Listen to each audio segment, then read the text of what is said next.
Em diversos países, os conquistados avanços relevantes em relação à legalização do aborto, uma pauta crucial das mobilizações previstas para hoje por todo o país. Por que esse objetivo parece ainda tão distante da realidade brasileira, apesar da tragédia em saúde que são os abortos clandestinos? É uma tragédia gigantesca, os números são muito potentes. Por que aqui se avança tão pouco em relação a isso? Breno, hoje cedinho, né? Eu estava falando isso para ti no bastidor, antes de entrar no ar. Eu fui levar minha filha para aula, fiquei pensando que eu tinha que explicar para ela um pouco sobre o 8 de março, sabe? Que, poxa, não dá para só dizer que é o Dia da Mulher sem colocar algumas razões para ela sobre isso. E é muito triste ser mãe de uma mulher e ter que e ficar pensando assim, eu explico ou eu protejo, né? Da realidade. E eu estava dirigindo, olhando a carinha dela, assim, no retrovisor, ela é pequena, né? Ela ficou com aquele olhão, assim, sabe? Um pouco assustada. E eu pensei, assim, que o único jeito de proteger ela era contando para ela. Isso é horrível, né? Isso é horrível porque a gente vai desde pequenininha ensinando que não podem tocar nas partes íntimas, aí a gente fica pensando, porra, mas olha a quantidade de maldade que eu tenho que ensinar para a pessoa saber se proteger. Por que eu estou te falando tudo isso? Porque no final da conversa, quando eu desci do carro, assim, fui atravessar a rua com ela, ela me perguntou, em que país acontece isso, mamãe? E eu falei, no Brasil. E aí ela ficou mais chocada, porque, né, acho que ela achou que eu ia falar um país distante que ela não conhecia de nome.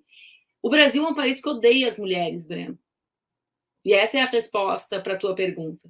Por que isso é tão longe da realidade? Porque nós somos um país forjado a partir de uma violência, que era uma violência racial, também uma violência de gênero, né? O que as mulheres indígenas e as mulheres negras eram submetidos nesse processo, nessa construção nacional pautada, da identidade nacional pautada pela violência, também é algo, são padrões de violência indescritíveis. Essa realidade ainda é muito próxima da gente e nós seguimos odiando as nossas mulheres. Nós odiamos as nossas mulheres porque nós não deixamos que elas comandem os seus corpos, nós odiamos as nossas mulheres porque nós obrigamos elas a parirem, quando elas parem, elas também são vítimas de violência, né?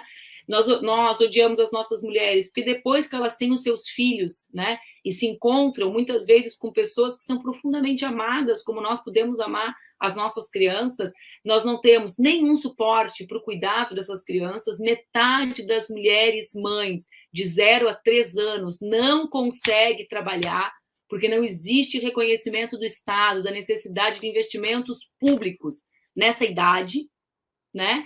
Então, é uma falácia dizer que não existe a regulamentação do aborto, porque nós defendemos as crianças, porque as nossas crianças nascem e são abandonadas para essas mães exclusivamente cuidarem delas sem reconhecimento nenhum por parte do Estado. Então, eu te respondo dizendo isso, sabe, Breno? É muito triste. Hoje de manhã, quando eu fui, antes ainda de acordar, Laura, escrever sobre o 8 de março, eu fiquei pensando, o 8 de março é tão importante para nós mulheres feministas, mas é como um aniversário que a gente acorda numa situação ruim, sabe? Eu adoro fazer aniversário, tá, gente? Eu sou leonina, aí eu sempre adoro, né? Eu fico pensando na minha vida, no que ela foi, no que ela vai ser, né? Quase um ano novo, assim, F5, sabe? Agora eu vou poder fazer tudo de novo.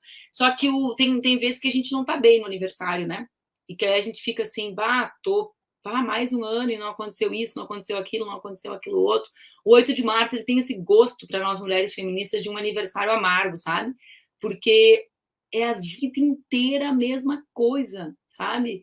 Eu fico olhando, às vezes, pessoas que eu admiro, que eu respeito, e que colocam imagens na internet sobre ações do governo, Breno, que não tem simplesmente nenhuma representatividade do que é o Brasil. Não é sobre nós, mulheres, não é sobre mim, né? Simplesmente não conectadas com a luta do povo brasileiro, sabe? Com o que é esse povo. Então, assim, o 8 de março ele é um dia de muita reflexão, mas assim de um certo dessa sensação que a gente tem de um certo cansaço, sabe? Porque parece que a gente ainda não entendeu. É frustração, porque claro, nós somos mais, nós temos mais espaço para falar sobre isso do que nós tínhamos há 20 anos, né? Nenhuma mulher será tratada como eu fui no Congresso Nacional pela imprensa majoritária, porque o controle que hoje as mulheres exercem sobre isso é outro. As próprias jornalistas que me tratavam dessa maneira foram tocadas, mordidas pelo feminismo liberal e reconhecem, né, digamos, determinadas questões, mas o que estrutura isso, Breno, a gente ainda parece estar sempre longe de chegar, sabe? É como se a gente estivesse sempre na superfície, não tentando olhar as razões mais profundas dessa violência contra as mulheres.